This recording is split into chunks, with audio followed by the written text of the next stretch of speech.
the book reviews are quite short.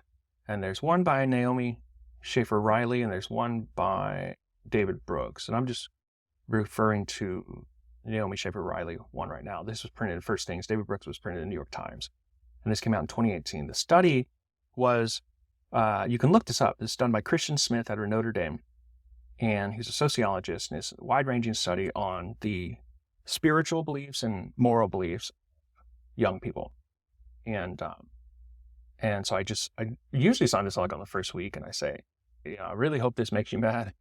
What do you think? Do you think they're right? Do you think this is true? Do you think these criticisms are legitimate? Because what they'll show is that it's a very bleak picture of young people and their beliefs about morality. Like, they don't seem to be very informed about moral issues or informed about political issues. They don't care.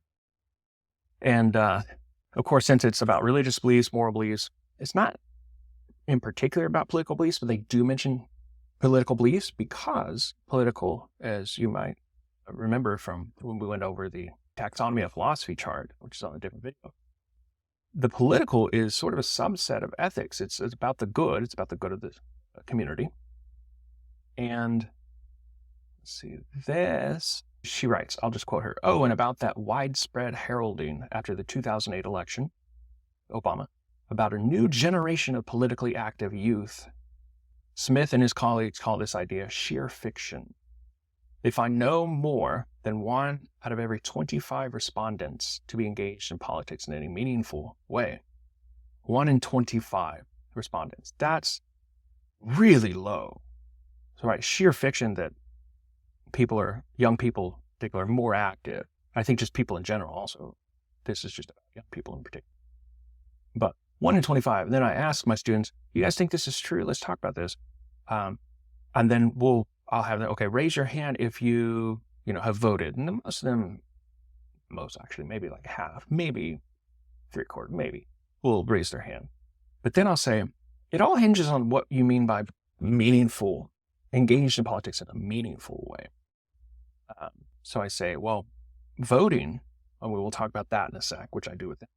Voting seems kind of the bare minimum you could do. Has anybody done anything else? Like, people, march in marches, protests and stuff. Has anybody done that? And there may be like 4 who raise their hand. And I've got a class of like 35 here. And then I like to give them a couple of tests. I said, name the mayor of our town. And like 2 people can do that. Or name our 2 state senators. And then nobody can do that. Nobody. Maybe 1 person. 1 out of 35 people, which is really stark and kind of stunning that, they thought, as Naomi Schaefer Riley says here, they thought they were really active, right? And I say, look, it feels like you're being really active. You're getting on social media. You're saying these things. You're saying your piece. You're sharing stuff on social media. You are voting if you even do that. But are you really doing anything in a meaningful way? Are you making it what makes a difference? Okay. So then I ask them, if they don't know their state senators' names, well, maybe they've written to them. Maybe they forgot their name or something. So I asked them, has anybody written to them? Maybe 1 out of 3 or 4 classes that day had, and so I say, what do you think is more effective, voting or writing to your state senator or representative? And of course, they all agree that writing directly to someone would be much more impactful than voting. And I agree with this as well. I think that's much more powerful. So I asked them, well, why do you do that? Then I ask them, what do you think is more effective? Do you think voting is more effective or something else? Like, what else could you do? And some of them say, well, I've helped campaign or something. And I say, okay, well, that's kind of effective. So let's talk about this vote thing. Is that effective? Right? Is that effective at all? Let's first talk about the marching. Is that effective?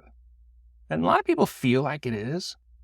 We're close to DC, and I say, you know what, guys, is it really effective though? Because you march 1 week for one cause, and then the next week, the opposite cause marches in the same streets in front of the same people for the opposite thing. So what have you actually done? And then I asked them, those of you who have marched, there might be like 4 to 6 of them in each class. What happened after you marched? And they don't know. They don't really know what to say. None of them know what happened. It felt good, almost like posting on social media.